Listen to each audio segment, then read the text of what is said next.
I'll use the pike. Hit it. Yeah. Hello and good evening. It is time for our next edition of Star Trek Radio Theater here on Live Long and Podcast. I'm Dave Mader. This is a live stream, Facebook, YouTube, Twitch. You might be listening to us an audio version. Tonight we are doing a script read of Star Trek: The Next Generation's episode Phantasms from the 7th season. Aired right before Halloween in 1993. It's one of my all-time favorite episodes. Tonight I'm the narrator.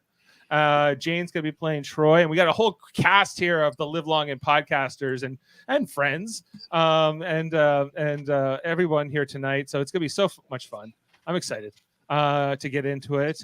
You know, throw some comments in there as we're going. We won't be able to respond in real time, but we appreciate the support. This is for you as much as it is for us. And More with so. that. More so even. Okay. And with that, I think we're ready, guys. Ready. Okay, let's get into this. I'm bringing it up. And wait 1 second.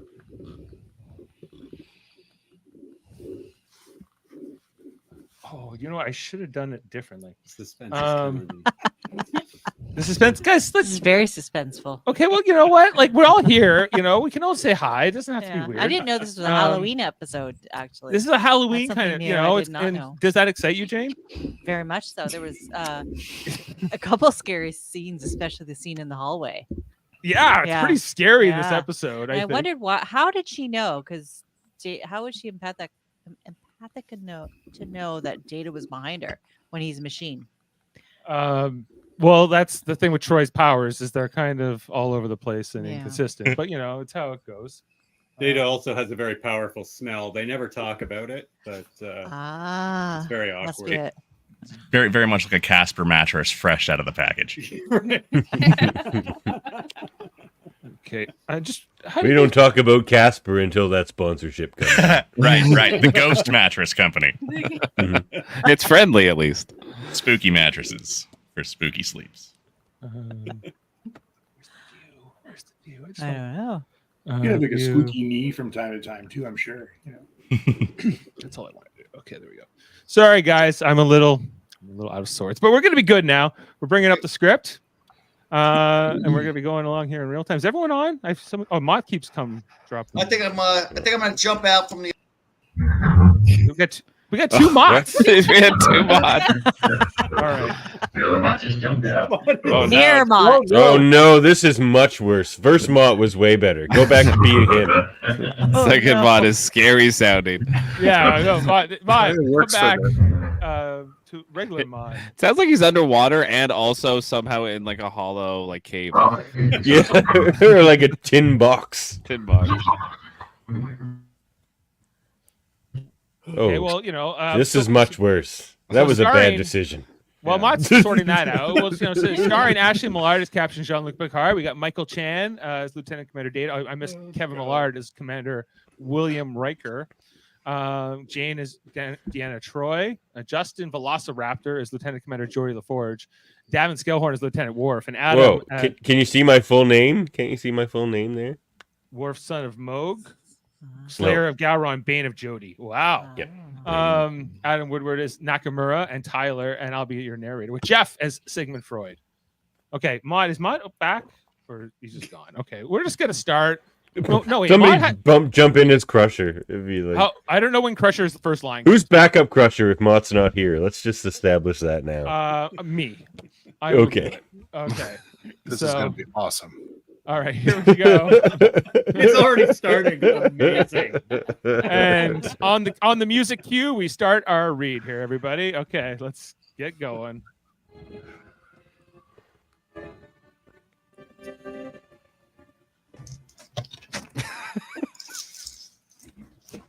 We focus on a corridor. The corridor is empty. We watch as Data walks down it. Something is off. The camera angle is all wrong. As he rounds a bend in the corridor, he happens upon Geordi, who is standing against a wall, staring into nothingness. Data, there you are. We need to install that plasma conduit right away. We're bringing in the new warp core online in less than 3 hours. I will go to deck 20 and begin modifications. Great. I'll meet you in engineering as soon as you're finished here. This ought to be a lot of fun. Data walks off. Geordi continues to just stand at the bend in the corridor. He calls after Data, and as Data walks on, ignoring Geordi, he reaches an intersection. There is a sound of an old telephone ringing.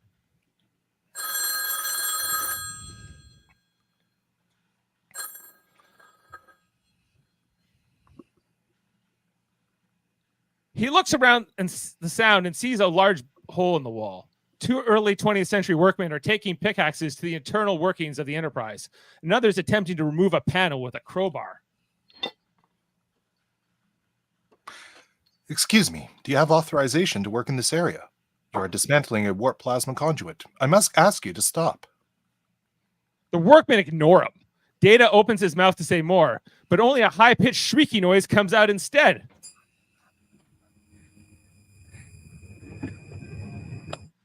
This gets their attention, and they move in on Data. Be quiet. One of the workmen rips Data's arm off. They push him to the floor and proceed to dismantle him. First a leg, and then his head. This show is obsessed with ripping off Data's head. Data wakes from his nightmare. He seems pretty unsettled for an android without any emotions, though. That's our teaser, everyone. Cue the music.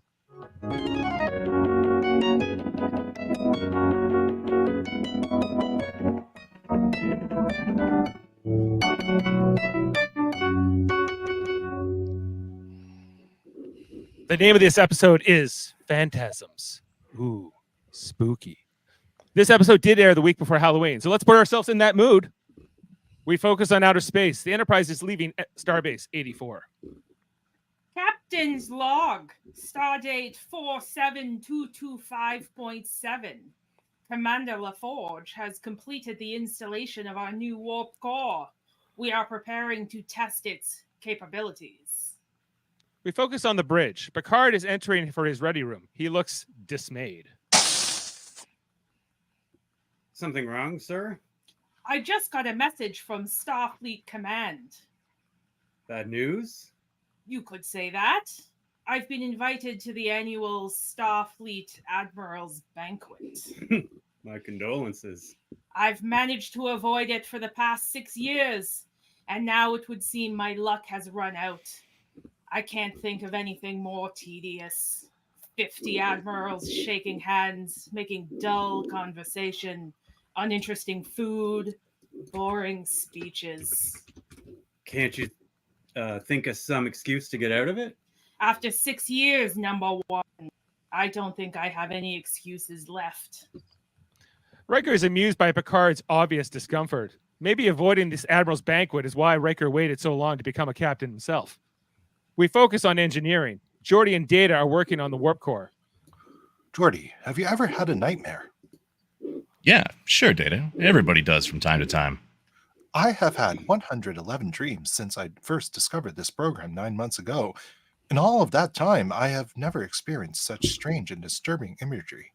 I believe it was a nightmare. Nightmares are a part of dreaming, Data. Maybe you've just discovered another level to your program. Perhaps. I have also noted that I am spending an inordinate amount of time thinking about nightmare imagery. One could almost say I am preoccupied. Well, it's perfectly normal, Data. Sometimes when I have a nightmare, I can't shake that weird feeling for a couple of days. Ensign Tyler interrupts their conversation. Speaking of nightmares. I've just finished recalibrating the starboard EPS module. That's great, Ensign. Thank you. It's just like you said. Reset the power, tap the module, and came right back online. LaForge is clearly annoyed with the sound of her voice. She never breaks eye contact with LaForge, ignoring Data's presence. She is very clearly smitten. You have such a wonderful grasp of engineering principles. I'm learning so much from just being around you. I'll tell you what. Why don't you go help Farrell check the deuterium cartridges? I'm just about to bring the warp core online, all right? Anything you say. Tyler parts with a big smile. Data watches this exchange, curious. Geordi, you do not seem to appreciate Ensign Tyler's enthusiasm. She's enthusiastic, all right. About me. I do not understand. She's got a crush on me, Data. You do not share her affection? Exactly. And quite frankly, it's becoming to be a little uncomfortable. I believe I understand. You are concerned about unintentionally hurting Ensign Tyler's feelings. Yeah, something like that. It would appear that you require a third party to intervene on your behalf. I will be happy to speak to her. No, Data. I'll take care of it myself. Thanks. Geordi, when I first awoke from my nightmare, there was a brief moment when I... Bridge to Commander LaForge. What's our status? We're ready to bring the new core online, Captain. Stand by. Geordi and Data's conversation is done. It's time to get back to work. They head back to the console away from the warp core. All right, let's do it. Initializing deuterium infusion sequence. It's a thing of beauty, isn't it? Data gives Geordi the most indifferent look you can imagine. Now, let's see how fast she can run. LaForge to bridge. Warp power at your discretion, Captain. Refocus on the bridge. Acknowledged. Ensign Gates. Set course for Starbase 219. Warp 6. Engage. The ensign attempts to go to warp, but nothing happens. Engage. Still nothing. Bridge to engineering. Mr. LaForge, why isn't my ship moving? I'm on it, sir. There's a warp plasma conduit out of alignment, but I think I've got it fixed now. Ready, sir. Very well. Ensign Gates.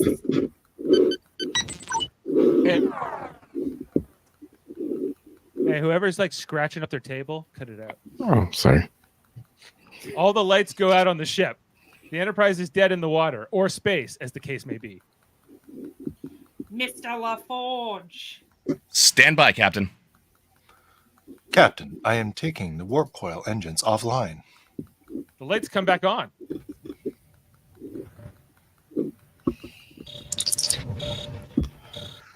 LaForge to bridge. I'm sorry, sir, but we're going to have to reconfigure this plasma conduit. It's going to take at least a couple hours, sir.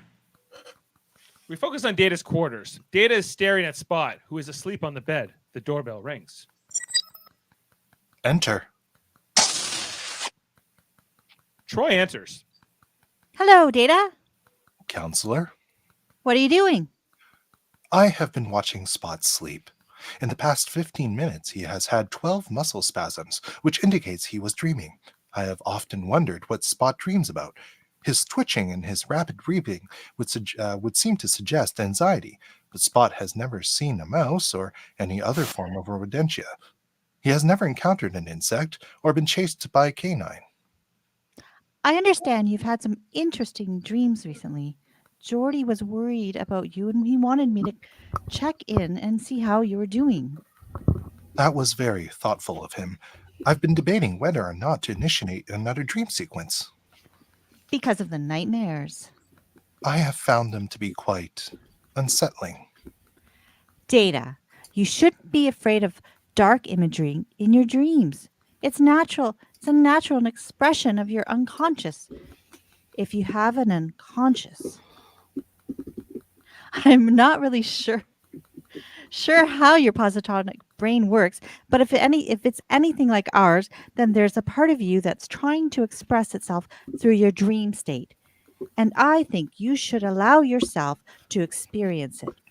As Sigmund Freud said, dreams are the royal road to the knowledge of the mind. Thank you, Counselor. I believe I will initiate a dream program now. Let me know how it goes. Good night, Data. Good night, Counselor. Troi leaves.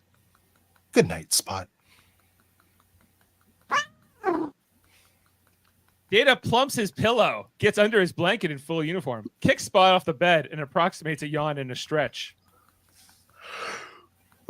Computer. Dim lights. Data closes his eyes. We focus on 10 forward, Data's dream. Worf is sitting at a table with a slice of cake, decorated with blue icing and a comm badge. He picks up the tiny fork, unbecoming of a Klingon warrior, and takes a bite of cake. Delicious. What kind of cake are you eating? It is a cellular peptide cake with mint frosting. Would you like a bite? No, thank you.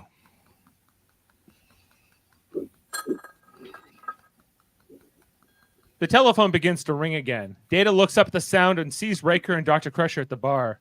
Riker has a straw coming out of his temple. Dr. Crusher is drinking some sort of red glowing liquid from his head. The phone is still ringing. Excuse me, Mr. Worf. Aren't you going to answer that, Mr. Data? Sir? That damn ringing. Answer it, will you? Yes, sir.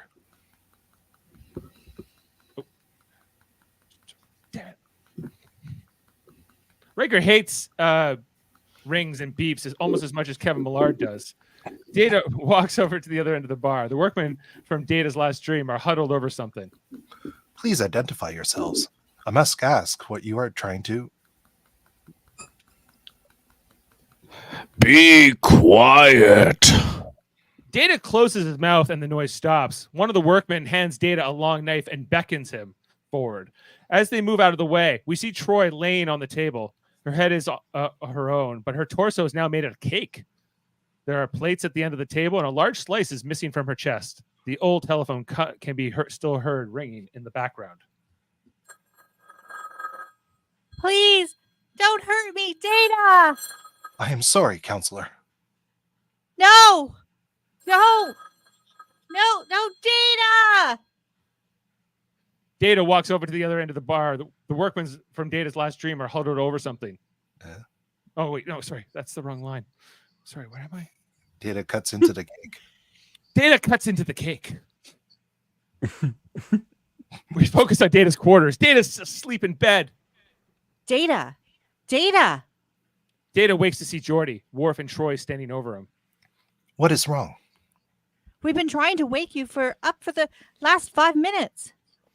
When you didn't show up on time in engineering, I got worried. My internal chronometer was supposed to wake me 35 minutes ago. You must have overslept. That is not possible. Something is wrong. We focus on engineering.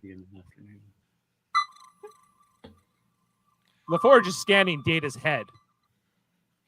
I can't find anything wrong with your internal time base. As far as I can tell, your primary systems check out fine. I will compare my autonomic logs with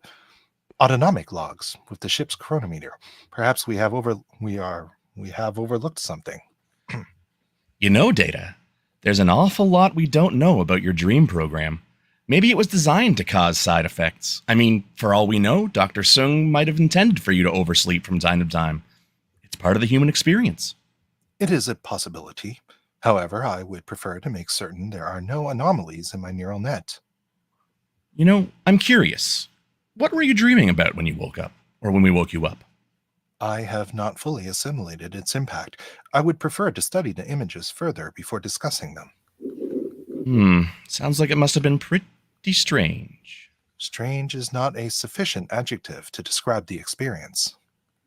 We focus on the holodeck. Data is in an early 20th century office. He is laying on Dr. Freud's famous couch. Dr. Freud is in a chair beside him. Tell me more about this cake. It is difficult to explain. Counselor Troi's body was a cake. Her upper body? Describe the knife you used to cut the counselor. It had a black handle and a serrated blade, and it was quite long. How long? 25 centimeters in length. And what happened next? One of the workmen pointed to her right shoulder. At that moment, I had an overwhelming urge to cut a piece out of the cake. And did you? Yes. As I began slicing the cake, she reacted as though I was causing her pain. Yet I could not stop cutting. That is when I woke up. Dr. Freud, I am curious. Data starts to sit up from the couch, and Freud scolds him as if he were a child. Data lays back down. I am curious. What do my nightmares mean? I believe you are experiencing a classic dismemberment dream. Or in your case, being a mechanical man. A dismantlement dream. I do not understand. Your mechanistic qualities are trying to reassert themselves over your human tendencies. Ego and id struggling for domination. The workmen symbolize the ever-present id constantly working to destroy the ego. Now the image of Counselor Troi, a female, is devoured by you, clearly indicating an unconscious desire to possess your own mother. I once had a mommy named Tasha, but I do not have a mother. Do not interrupt! The knife, it's a violent connotation. It suggests a certain feeling of sexual inadequacy. But I have no sexual desire. Impotence on top of everything! It is all becoming clear to me now. There might be a paper in this. I do not believe I am being helped by this session. Classic transference. Your anger toward me is in fact the animosity you feel towards your father. You are a polymorphous, perverse individual, Mr. Data. And I recommend full psychoanalysis. I believe I can fit you in next Tuesday. That will not be necessary. Computer. End program. Data leaves the holodeck. We focus on the bridge. Captain, incoming message from Admiral Nakamura. On screen. Admiral.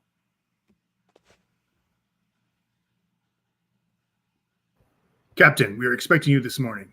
Is there a problem?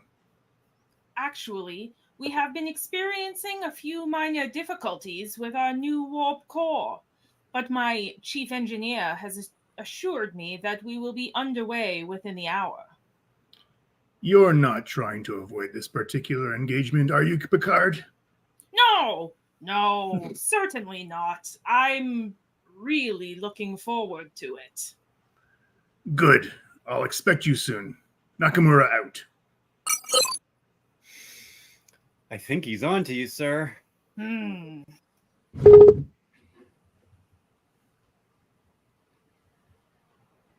Justin?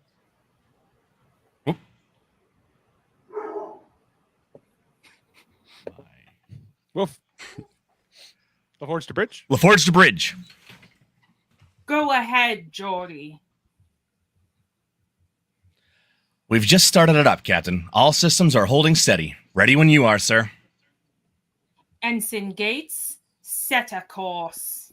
And engage.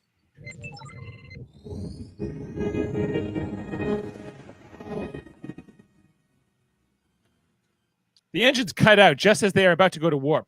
We focus on engineering. Geordi and Data are confused. Engineering, report. The warp field has collapsed, sir.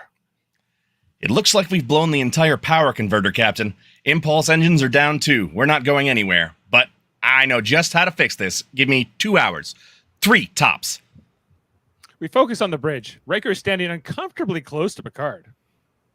Talk about going nowhere fast. Mr. Worf, open a channel to Starbase 219. Advise Admiral Nakamura. I'll be a little later than I thought. Aye, sir. We focus on engineering. Ensign Tyler appears at Geordi's elbow. She looks at him longingly. Tyler, how are you coming with that relay diagnostic? Almost done, sir. Excuse me. I need the plasma inverter. She reaches between Geordi and Data, presses her breasts against Geordi's arm, takes the tool, and leaves. It appears Ensign Tyler still has a crush on you. It is clear you did not speak to her. No, Data, I haven't had the time. Listen, I want you to take this brace coil and run a metallurgical scan on it for me. See if there are any microfractures. Data stares at the brace coil Geordi handed him. It looks similar to a large knife with a serrated blade. Something wrong, Data? I am reminded of a recent dream. This brace is reminiscent of... Data stops talking. We sees a mouth of teeth open up on the back of Geordi's neck. He backs away slowly. Then we hear the telephone again. As he walks through engineering looking for the phone, he notices that a dozen or so engineers that have just been vanished, and Geordi's gone too. Are you going to answer that, Commander? Riker has appeared in engineering. The straw is in his temple again. Thankfully, no one is drinking from it this time. What are you waiting for? Answer it. Data picks up his chest and opens a panel from it. Inside is an old rotary phone. Data picks up the handset and it begins to ring in his ear. Hello?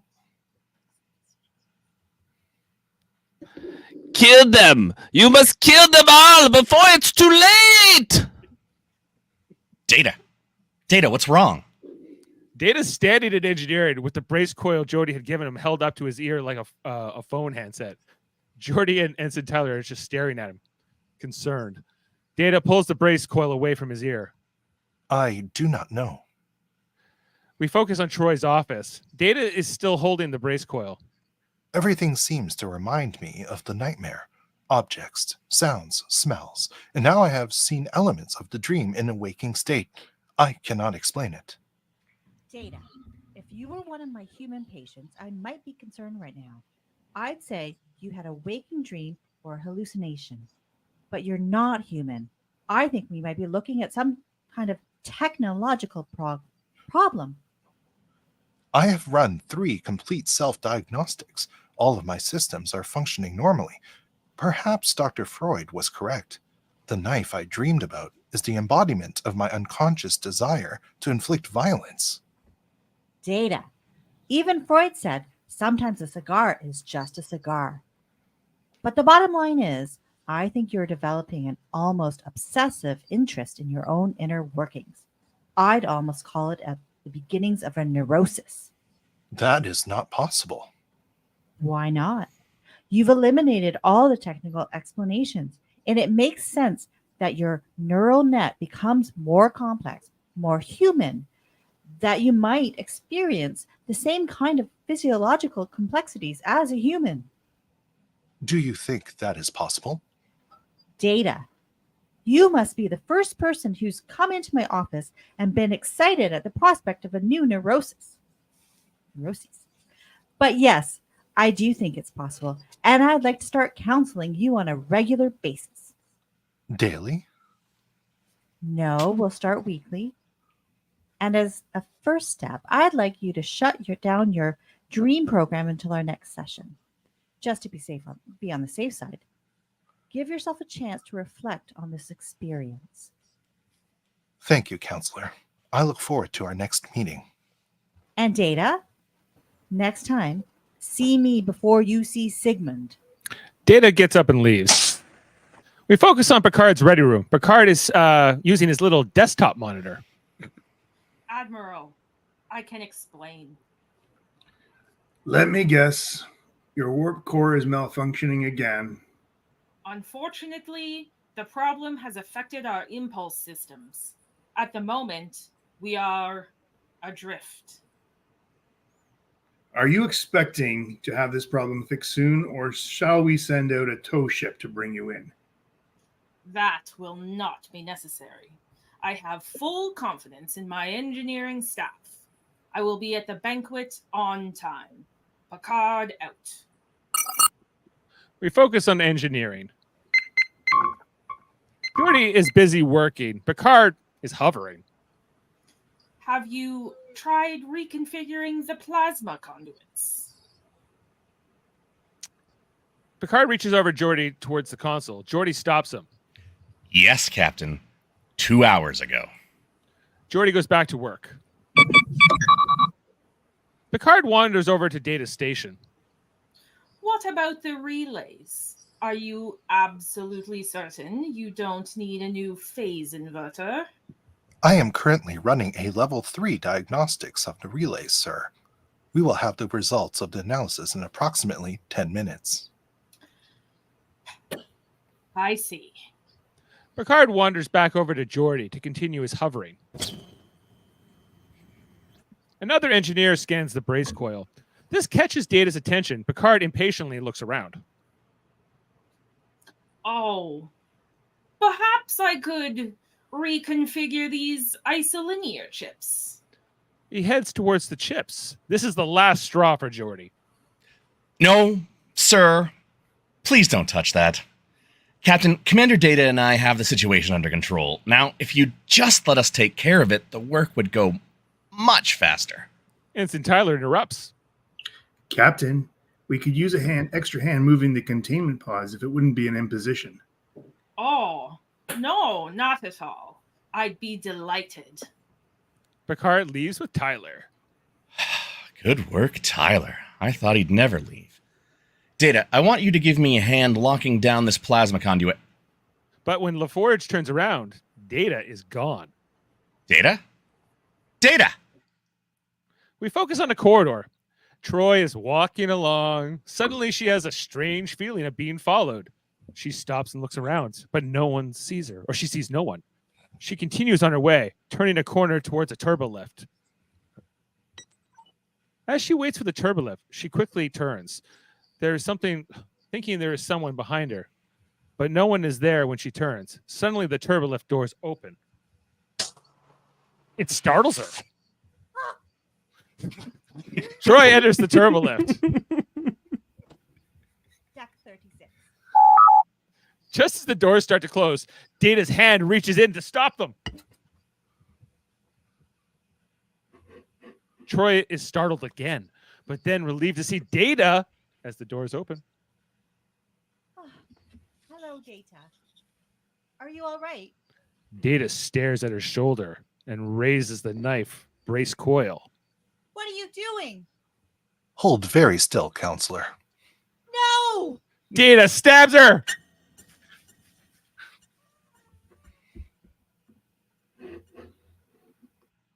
We focus on a corridor. Worf and Riker are walking together. Ever since you gave Alexander that music program, he's been playing it all night. Every night. I just wanted to broaden his horizons. Besides, he likes it. They stop at a turbolift keypad. It is screeching, pounding, dissonance. It is not music. Milota! Or, it's better than music. It's jazz. Bloody Riker and his jazz. Jellicoe likes classical. The turbolift doors open, and Riker is shocked to see Data standing over a bloody Troi. Data turns on Riker with the brace coil. Worf restrains him, and Riker attends to Troi. Medical, emergency, Deck 17, Section 3, Alpha, jazz. We're on our way! We focus on the observation lounge. Data is surrounded by security and talking to Picard, Riker, and LaForge. I believe I had another waking dream, sir, but this time I had an uncontrollable urge to eliminate the image I saw. And what you saw was some sort of mouth on Troy's shoulder. Yes, sir. For a reason I cannot explain, I had the need to destroy it. What about me? Did you see one of those mouths on my head as well? No, sir. I saw a straw coming out of your head. A straw? As I said before, these are all images I originally experienced in my dream program. I do not have a rational explanation for them. Mr. LaForge? Captain, we've run every possible diagnostic on Data's positronic net we can think of. We can't find anything wrong. I could run a subpolymer scan, but it would take some time to set up the equipment. Make it so. In the meantime, Mr. Data, I'll have to relieve you of duty and confine you to your quarters. A sensible precaution, sir. Data leaves with a security detail. We focus on sickbay. Troi is on a med bed, a small device attached to her shoulder. Data! Deanna, you're in sickbay. It's all right. Data! He's down here. Just try to relax. This vascular pad has healed your wound, but you lost a lot of blood, so I'd like you to stay still for a while. Crusher removes the device from Troy's shoulder, but there's a mark underneath. That's odd. There shouldn't be any discoloration after the treatment. This looks like some sort of rash. What is it? I'm picking up cellular degradation, but it doesn't appear to be related to the lacerations. There's also some kind of residual interphasic signature. Nurse, bring me to an interphasic scanner. I would like to take a closer look at this. We focus on Data's quarters. Worf escorts Data in. Commander, I will have to confiscate your sidearm. Of course. Data retrieves his phaser and hands it over. May I ask a personal favor? Yes. Will you take care of Spot for me? Your animal. I am afraid if I have another waking dream, I might injure him. Of course. Spot, come here. Unlike a canine, Spot does not respond to verbal commands. Data picks up Spot and hands him to Worf, who holds him out arm's length. Spot does not enjoy this. Goodbye, Spot. He will need to be fed once a day. He prefers feline supplement number 25. I understand. And he will require water, and you must provide him with a sandbox, and you must talk to him. Tell him he is a pretty kitty and a good cat. Worf looks at Data, annoyed. I will feed him. Perhaps that will be enough. Worf leaves, sneezing.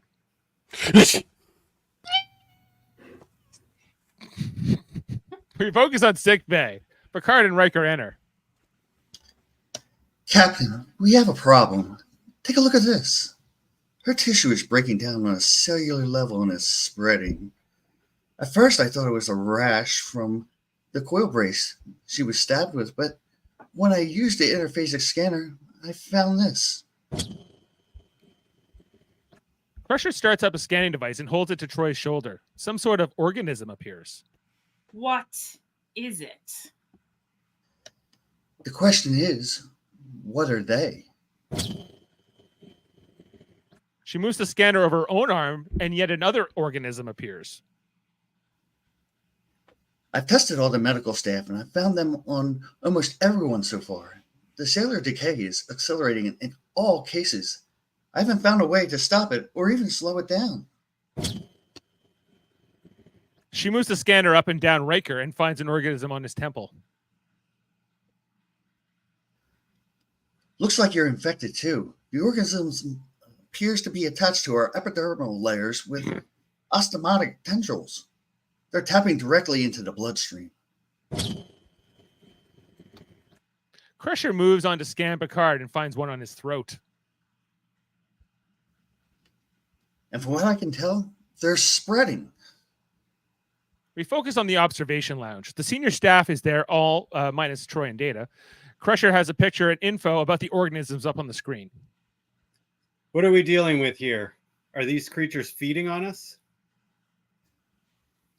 Yes, in a particular way. They appear to be extracting our cellular peptides. It's roughly analogous to the way Terran leeches consume hemoglobin.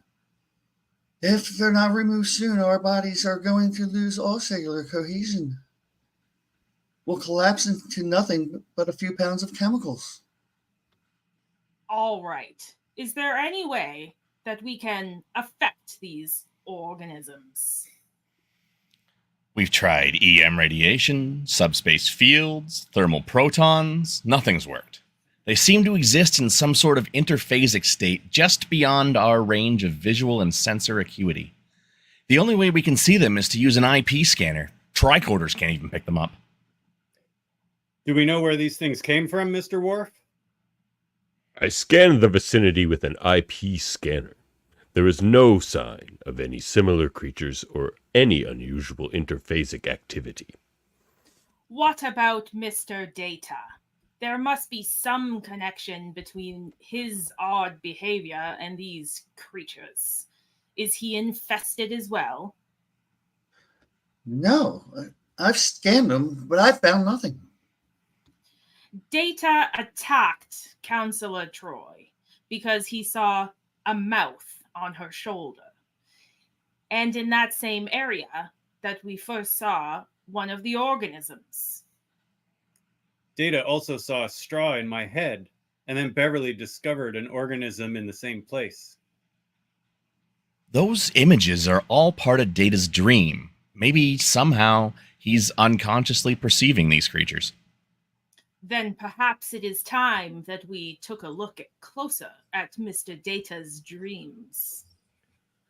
We go to Data's quarters. Picard and Geordi are talking to Data. It is an interesting hypothesis. If I am being affected by these interphasic creatures on an unconscious level, it may also explain my waking dreams and my subsequent antisocial behavior. What we want to do, Data, is link your neural net into the holodeck and have you activate your dream program. So as you dream, we can observe the dream images. Perhaps we can learn more about these creatures by interpreting the symbols and images of your dreams. I see. The concept is similar to the method of directed dreaming. Exactly. How soon can you have the link ready? We'd need about an hour to establish all the interface parameters. Make it so. Geordi leaves. In the meantime, Mr. Data, I suggest that you should prepare for bed. We focus on the holodeck. Data is hooked up to the holodeck. I think we're ready, Captain. The link is active. The holodeck has been calibrated to Data's neural net. The security guards leave. Ready, Mr. Data? Yes, sir. Normally, I would wish you pleasant dreams, but in this case, bad dreams would be more helpful. I understand, sir. Initiating dream program. Stand by. We focus on Data's dream, a corridor. Let's be very observant. Even the most insignificant image could be a very important symbol. Right. Data walks slowly around the corner. Here he comes. He walks past Picard and Geordi. Hello. Can we speak to Data directly, or would that wake him up? He should be perceiving us as just another part of his dream. Anything we say to him will be taken in that context. You know, that sounds like a telephone ringer, but I don't see a receiver.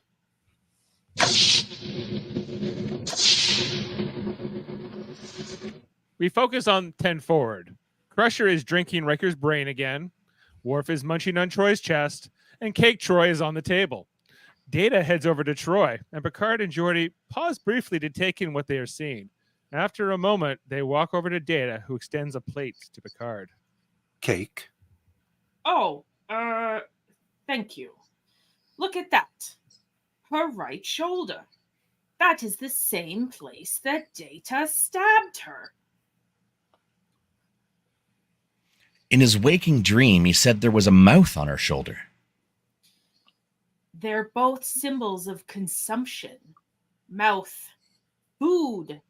Mr. Data, what kind of cake is this? It is cellular peptide cake. Mint frosting. Cellular peptides. That's exactly what the creatures are extracting. Oh, will somebody answer that damn ringing? They head over to talk to an annoyed holographic Riker.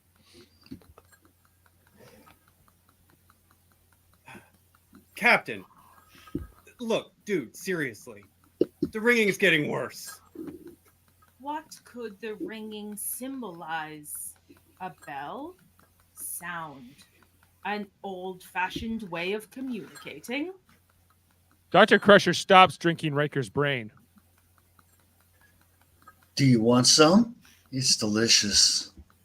She goes back to drinking without actually waiting to see if anyone actually wants some. Rude.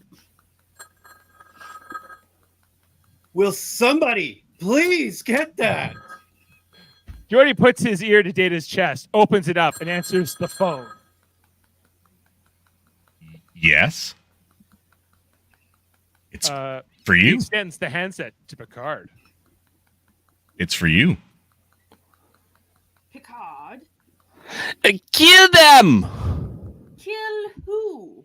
Kill them before it's too late! Who is this?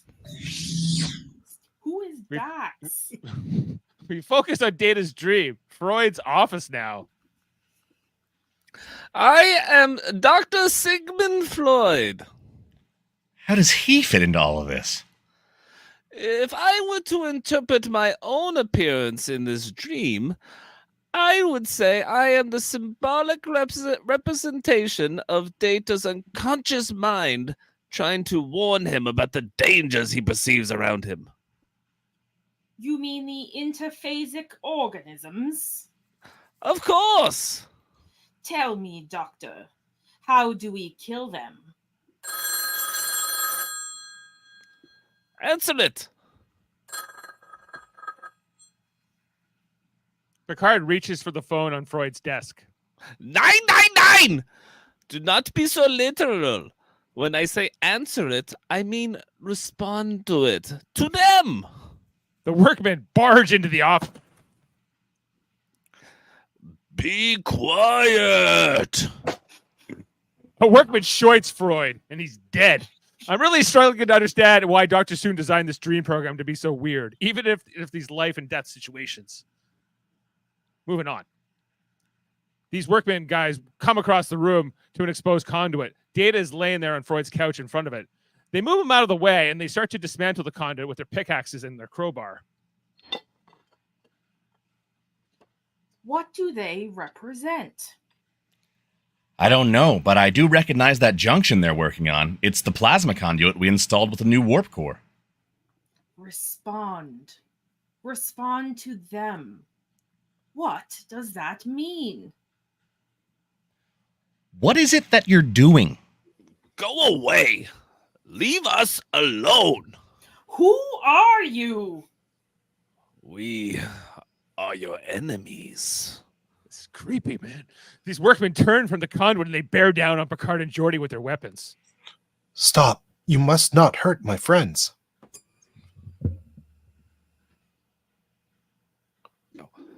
Be quiet! The workmen turn and go after Data.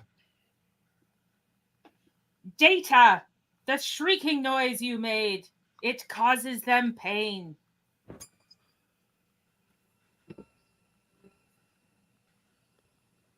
Data repeats the sound, and the workmen start to fall to the ground, covering their ears. Be quiet! The workmen collapse. I believe I understand. Data's dream program disappears. Geordi, Yes, Data. you must adjust my positonic subprocessor to emit an interphasic pulse. Data, what's going on? The workmen in my dreams represent the organisms which are trying to demolish the ship. The incessant ringing of the telephone, Freud's cautions at the other end, were warnings of the dangers around us.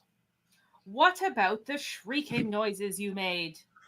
My positronic subprocessor detected high-frequency interphasic signatures from the organisms, which were symbolically represented in my dreams by a high shriek. When you made those noises, the workmen reacted in pain. That is why I have asked Geordi to adjust my subprocessor. If I can produce a high-frequency interphasic pulse, it may have a similar effect on the creatures.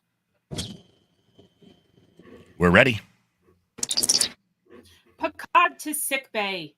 Beverly, we're going to be sweeping the ship with a high-frequency IP pulse. Will you monitor the creatures for any reaction? Understood.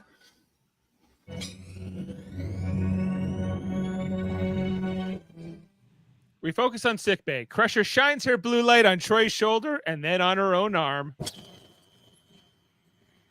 The creatures are starting to disappear.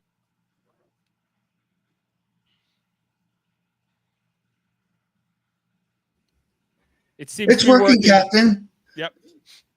It looks like Data saved the day. We'll just forget about him stabbing Troi. We focus on space. The Enterprise lights and the engines are all back on. Captain's log supplemental. The creatures infesting the Enterprise have been completely eliminated.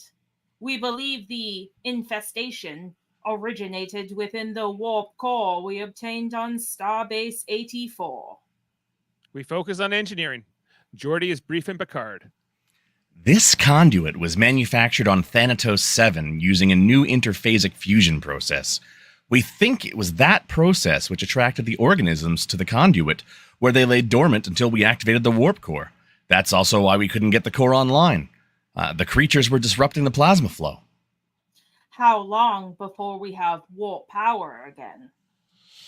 Well, we're going to have to manufacture a new conduit. That's at least 6 hours of work. 6 hours? The banquet will be completely over by then. That's very unfortunate. I mean, I can try to speed things up a bit. No. I wouldn't want to sacrifice the safety of the ship. Understood, sir. Admiral Nakamura is going to be so disappointed. We focus on Data's quarters. Data and Spot are playing with a mouse on a string when the doorbell comes and chimes. Enter. Troi enters, carrying a covered dish. Counselor, I did not have a chance to apologize for my actions. Data, don't worry about it. Geordi explained everything to me. It wasn't your fault. But somehow I thought turnabout would be fair play. So I made us a little something to snack on. She uncovers a cake shaped like Data and hands him the knife. He goes in to cut it and then pauses. I wonder, what would Dr. Freud say about the symbolism of devouring oneself? Data, sometimes a cake is just a cake.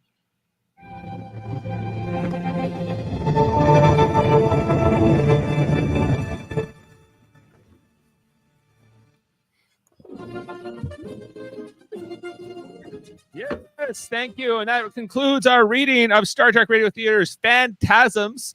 I got to apologize to the group. I haven't narrated in a long time, and it's hard.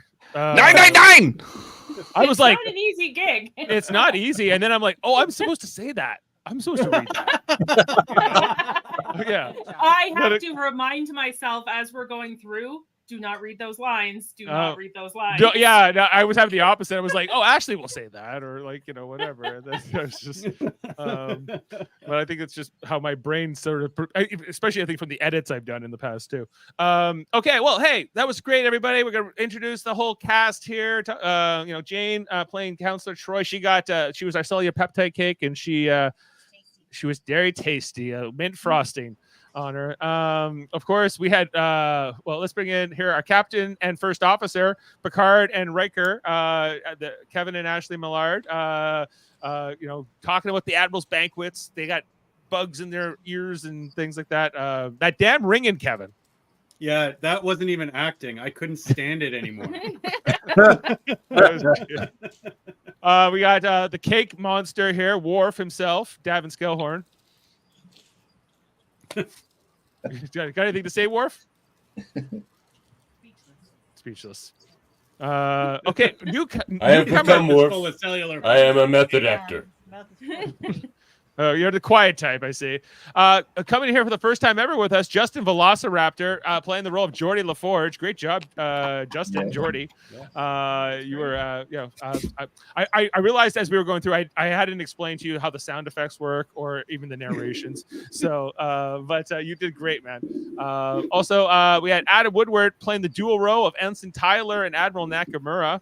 Picard, when you come into the banquet, you're not trying to avoid this banquet. Why would he want to miss a lunch? Yeah, why would you miss it? It's a free lunch. Come on. That banquet actually sounds right up Picard's alley. Like that's something he would enjoy immensely. It sounds like he would actually want to go to it, but he barely. If the admirals, why not? Every time an admiral comes near Picard, he almost dies. Yeah. But he always knows their first avoids name. The admirals. He's always on a first name basis. Of course, we had Jeff Mader in the roles of he was Sigmund Freud, and he was also the evil parasite workman guys. Be quiet. We are your enemies. They were the villains, but He then made them actually scary. Yeah. I went full method. Yeah, and then you were like basically like Hitler version of Sigmund Freud.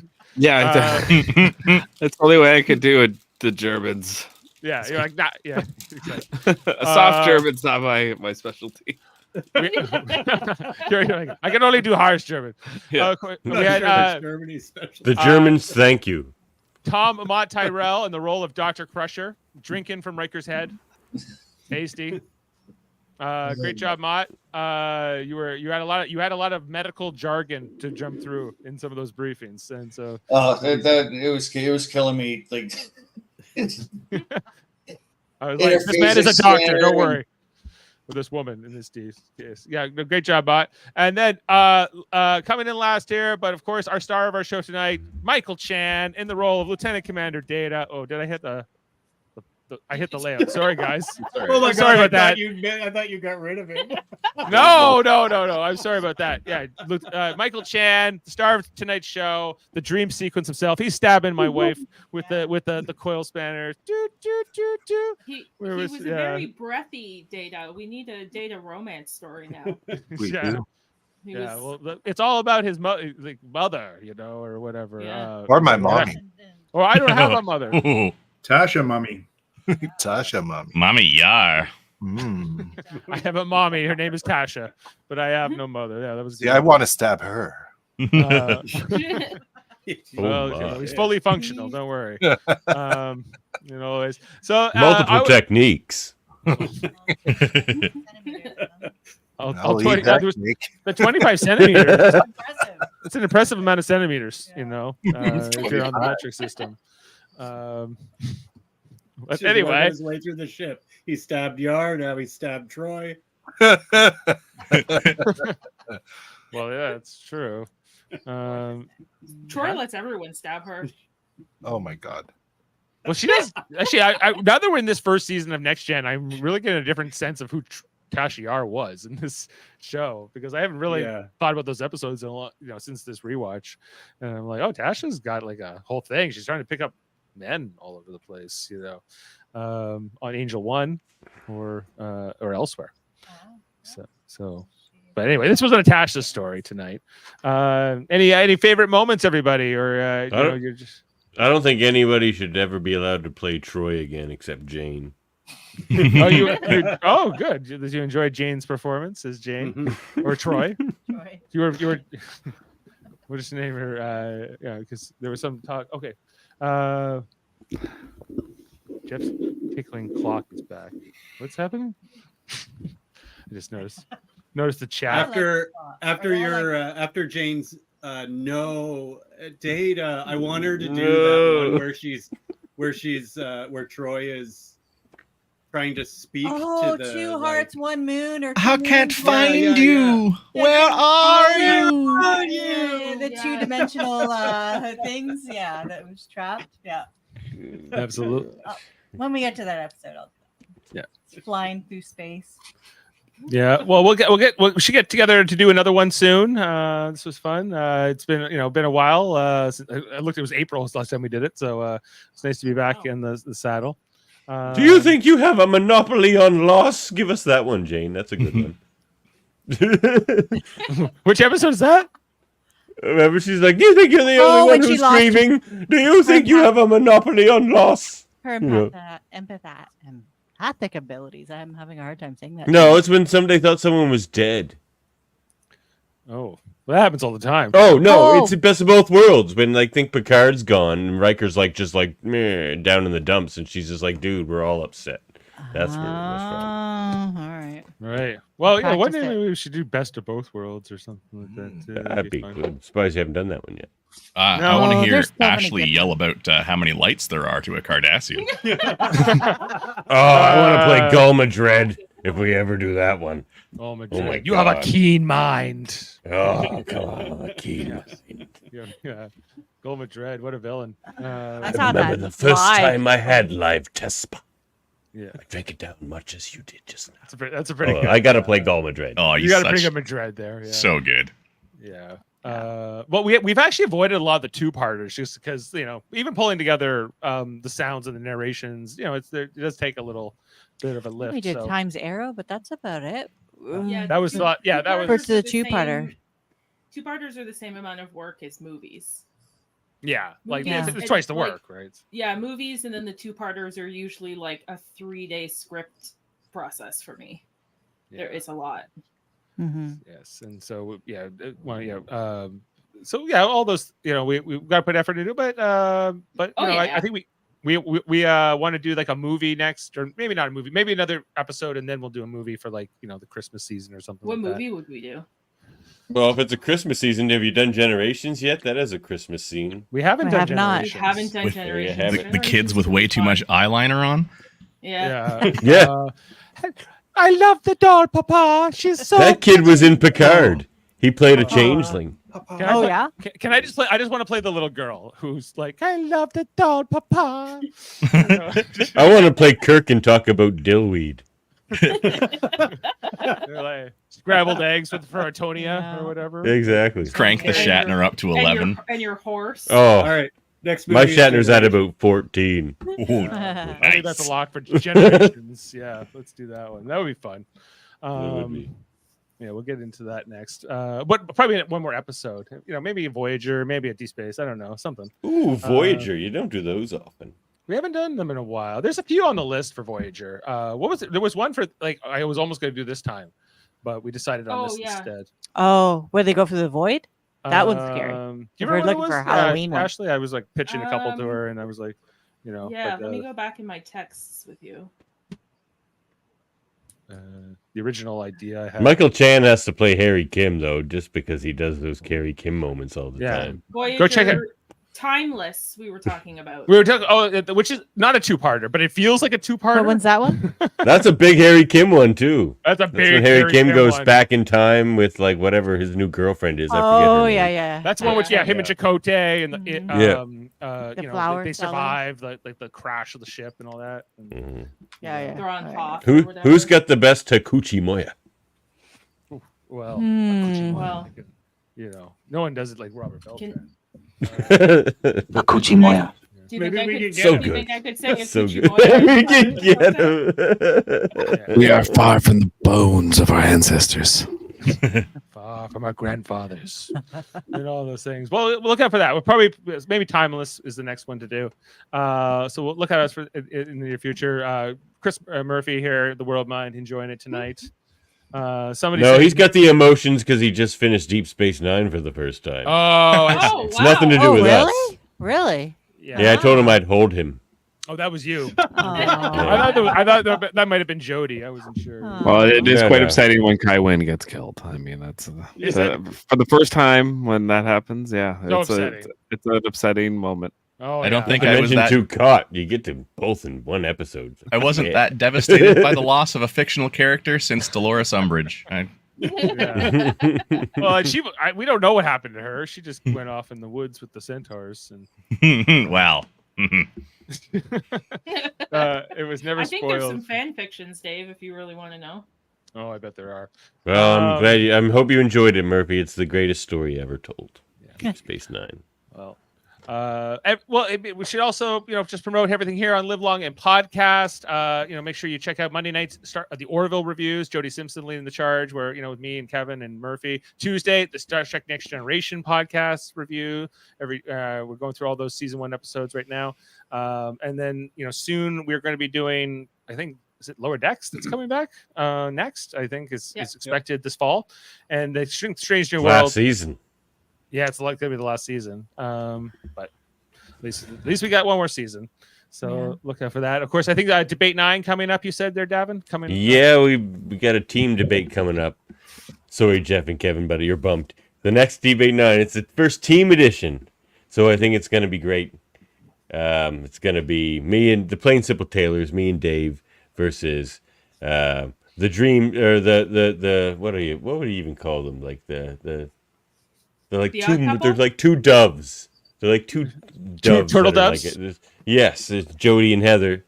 And then Jeff Aiken and his Babylon 5 podcast partner. Excellent. Oh, another Babylon 5 fan. Oh no. Yes. So yes. Justin's also into Babylon 5. Love the Babylon 5. I know. Mondo I've been Malari. telling Dave to do the Babylon 5 podcast for a year now. He was like, let's do the Orville. I'm like, do a Babylon 5. When we're done the Babylon Orville, we're probably either doing Battlestar or Babylon. So I don't know. Battlestar. How many seasons is Babylon? Babylon's 5 seasons. But it feels like 8. No. Well, yes. Not in a good way. No, not in a good way. In a good 90s way. Boring. Everything but the animation still holds up with that show. You know what? You just gotta suspend disbelief a little bit. You have to do it by a half hour, Dave, because it's so boring we'd never be able to watch it. Fall asleep. You're not understanding. You just need to lower your standards by quite a bit, and then you'll enjoy. What you need to do, go watch The Young and the Restless and nothing but The Young and the Restless for 2 months, and then turn on Babylon 5, and you're gonna love that show. I watch Young Restless, so Dave sometimes watches with me. He knows some of the names. He won't admit it, but he knows it now. I'm pretty Anyone sure. want to hear my Victor Newman impression? Sure.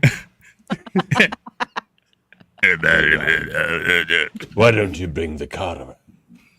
Yeah. Mumbles. As he sits there mumbling, kind of barely reading a cue card. I don't think you quite know who you're dealing with. That's like the most sophisticated Victor Newman I've ever heard. It's more like, you don't know who you're dealing with. And then the one time he actually stood up and he stabbed that woman with the tranquilizer or whatever, or the knockout. He moved in a scene? He moved in a scene. I was stunned. It was incredible. He paid him extra for that episode. Go check out The Young and the Restless. There's a lot of interesting stuff happening. Jesus Christ. Live Young and Restless podcast. Not a sponsor. Not a sponsor. Well, now that we're officially off the rails, should we get out of here? Yeah. One thing, thank the whole cast. Michael, I saw you just got a new part. I did. Can't really say anything about it. Okay, but congratulations. Congratulations. You can say you got it, right? I did get it, yes. Good. And I'll be away for a while, so. Well, we're looking forward to seeing that. Straight out of Aurora Comic-Con, Michael Chan. Hold up zone. Michael Chan. Hold up zone. Yeah, and you were just on with those hey, did you see this one, guys, right? I was. Rollerball. That was a podcast. That was 3 hours. That's what they do. That's what they do. I don't know how that happened. Because that's what they do every time. Neither myself nor Jessica ate dinner that night until afterwards, and we're both like, oh. That's what those guys do. They put you through the gauntlet. And I have to come back for the remake one, so that's going to be fun. Yeah, they clearly don't have children that they can do these 3-hour podcasts all the time. Like, you have no idea. Thank goodness my daughter actually went to sleep, same as tonight, because it's an hour earlier than usual, and I was like, come on, sleep. Oh, thank God. Ah! Well, hey, I'm glad that all worked out eventually. Thanks to everybody. What's Murphy saying? I would be so a part of the Battlestar Galactica pod. So say we all. I love say we all. Yeah. I think the Battlestar's going to outvote Babylon 5. Yeah, I agree. I'm Oh no, I know. I'm like, hey, hello, Justin, an actual person who also likes Babylon 5. That's okay. I will also put a toaster on my desk and beat it up for half an hour if you want to. I know Battlestar's better. But, I did that for a stage play. I bought a Valley Village toaster, and we weren't on. It was like a very limited run, so like each like show, it was more beaten up, and by the last show, like it was falling apart. And we still used it. It was great. That'd be satisfying, dude. Well, always take out the toasters. You gotta, go beat those sides. I want to play Colonel Ty in a radio theater. That'd be fun. I think everyone would like to play Colonel Ty. You just get to yell at people, basically. Yeah, exactly. No. Yes, we're still expected to do our jobs. He's like, whoa. Yeah. Settle down there, Colonel. Maybe you drink Ty. a bunch of moonshine right before the episode. That Yeah. would probably help too. Well, okay. Thanks, everyone. We're going to get out of here. Check out the next one and check out everything on the United Federation of Podcasts here, including Live Long and Podcast. Thanks, everyone. See you next time. Beam up some Star Trek content with Live Long and Podcast. Tune in to X-Rated, the X-Men animated review show. Artistic interviews with graphic histories. A roundtable movie discussion with Hey, did you see this one? And movie reviews with Hold Up, a movie podcast. And while you're at it, spin a few records with Eamon on Track. Watch us duke it out on trivial debates. And let's chat about TV with the Super Mater Brothers. It's all here on the United Federation of Podcasts.